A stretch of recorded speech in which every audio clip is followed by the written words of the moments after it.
hang on. You just thought of something? Yeah. What did you just think of? Oh, he's gonna be 90. Oh, is that right? Okay. Uh-huh. Yeah. So next year somebody's going to be 90. Where is she was registered? I'm making a video. Do you want to say something on the video? No. You could do that. No. Okay, so that was serendipitous. Fortuitous coincidence. A lot of stabbings, murders, car accidents, drug overdoses. Lots of those.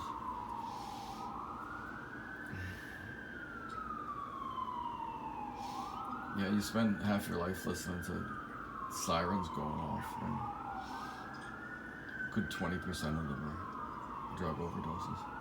Like, at some point you have to start thinking just in terms of just like straight dope, because here's what you're doing, and here's what we're doing, and you're not contributing much.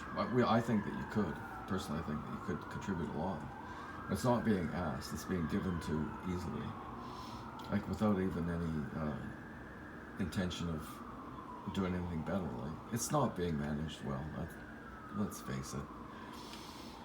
And you know, Gastown smells like piss. Now, I don't imagine it's just the junkies doing that. I'm not going to lay that on them. It's the drugs, probably mostly. Anyway, I came across a really interesting thing on the transgender issue that I think that it would be controversial and inflammatory, probably. But ultimately, really, I think something good for transgender people. So here it is. We've known for quite a long time that there's a really sensitive period in the development of an embryo or a fetus or whatever it is. Like, I think it's in the first 6 to 8 weeks, in that range, right? Where if his body's not exposed to enough testosterone, then he winds up with both physical and mental differences, and not good ones. That's like the elephant in the room, is that a lot of transgender guys, I would imagine, didn't get enough testosterone in their youth, and therefore are underendowed, let's put it. You don't know how to say that, but anyway.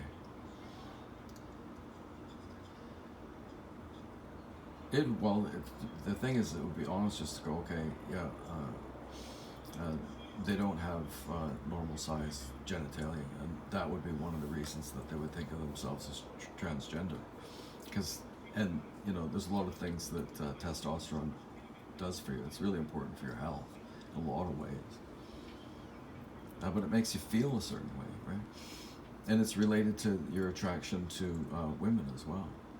If there's a window in there, and if testosterone's not like that, you're more likely to get a boy that's gay. So there's a whole bunch of things that are beyond the control of the person that we see now living as a transgender person. Right? They've got better reasons for being the way that they are than we might think. Like, I don't know. Like, it's such a fraught issue, because what you're getting now is more open display of actual, sort of disgust or dismay towards transgender people. That seems to be, in a sense, growing. There's more jokes about it, more like that kind of talk, and it's because of all the other stuff that's going on. If we didn't have the story time in the classroom and well, I mean, if I told you one of the things that happened at the Vancouver Pride Festival, I think you have to agree, man. That's really way out to lunch. And that was years ago. It's probably, well, I don't think it couldn't be worse than what they did at one. But yeah, fuck. Wow. Do you want to know? This is what I read, is that they thought that it was appropriate to have anal sex on the street.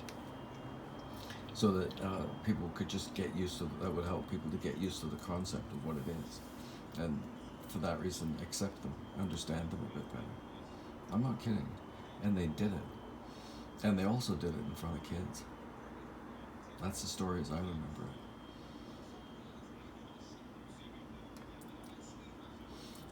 Did each other up the rear end in front of kids. I think that happened. So, but the thing is that they're not all. They're all sort of encouraged to be kind of creeps like that, right? The whole thing is really sexualized. Maybe you know a person in that circumstance would just rather not focus on sex all the time. They're kind of it isn't even a closed wound. It's they're just poking at a wound. Just don't talk about sex so much. Who cares? Whatever it is, nobody's having sex anymore anyway. That's another thing that's true. That people don't have sex as much as they used to.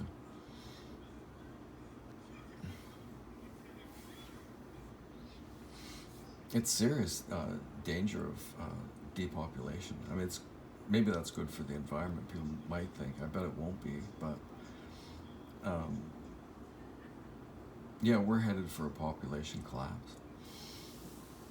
And it will be mostly Europeans and Asians go first, and slowly, the same thing is likely to happen with the would be Africans, people from the subcontinent, Southeast Asia more so maybe, South America more so maybe. I mean, they're the ones that are going to be left as the population really begins to decline, because those other groups are old and they didn't reproduce. So I mean, that just takes a generation or two, right? It actually takes one generation in a way, if you think about it, because every generation has to have 2.1. It's two people. You have to produce two people, and plus one for the ones that die. And we're not doing it. We're not replacing ourselves. Growing old. And embroiled in all kinds of nonsense like this. I mean, good Lord. Schools not telling parents that their kids have transitioned into school. I mean, can you imagine that? I mean, it's with communists, it's everything in the state, right? And nothing outside the state. Your kids are theirs. That's how they see it. Those kids are theirs. You just pay them. You pay the teachers. They can do what they want. There's some real creeps in there. It's just monstrous creeps. There's got to be, or this wouldn't be happening. I'm not above pointing out that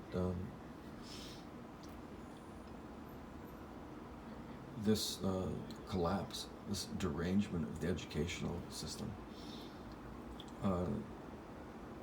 correlates pretty strongly with women's increased influence in the world generally. Because it's about power, right? So women became more powerful. They control, they determine what happens in society. And as far as the education system is concerned, this is what transpired. You got whole departments to spend their time doing nothing but decolonization. Decolonization in Canada. The Canadian Aboriginal people were colonized by the most gentle, I would say enlightened, and ethically and advanced in the sense that we mean it now. Because to be willing to respect the fundamental right of every human being to certain things, his life, his liberty, you got to have good reason to take that away. That's a profound advancement. Everyone has an opportunity to participate in his own governance. The right to a fair trial. Are you kidding? This is the foundation of greatness, literally. And it's, sort of, well, it's just not looked at in that way. It's looked at as being so exploitative and all that, and abusive and genocidal and everything. So they won't tell you about. There's really quite a number of Aboriginal people that have said, my experience differed. They weren't all cruel. They were women too. The abuse in the residential schools is carried out mostly by women. Pretty sure, really large percentage of it was for sure. So you gotta have to wonder what happened to those girls. So those people, white people is where the buck stops. Right? Like nobody. When did you hear anybody mention about those women were probably abused themselves? Judging by the way they acted.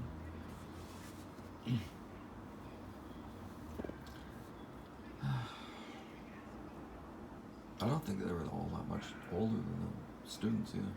10 years or something. Anyway, so the thing is if they can identify, well, what they've identified is that it's certain pesticides, and there's chemicals and plastics as well. Pesticides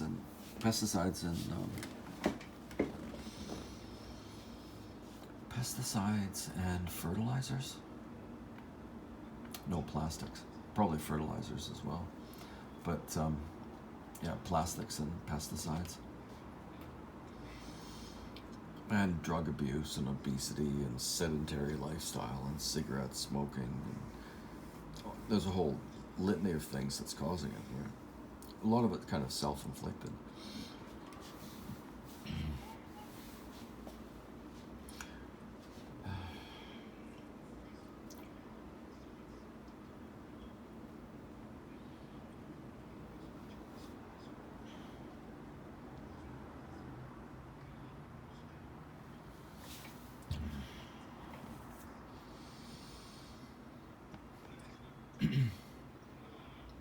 So the thing is that I think I mentioned it. There's a certain period in gestation,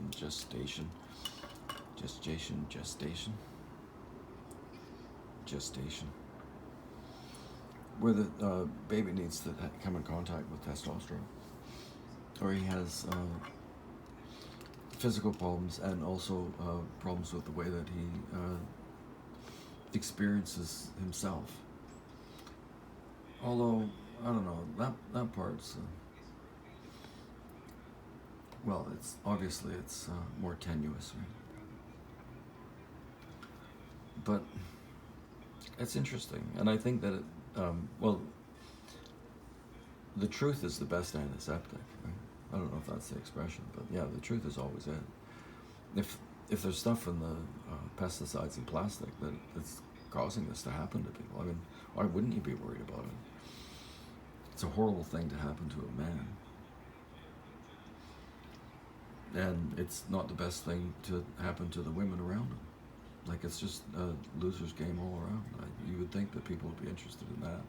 They're not. They're apparently not. Right? Obsessed with all these things sexual. Right? I'm bisexual, pansexual, what are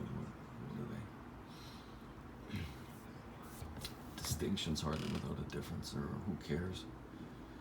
Get over it. Do something else. Well, just do something else. There's a lot of people that are just not feeling sexual, so just don't bug them about it. Why don't you?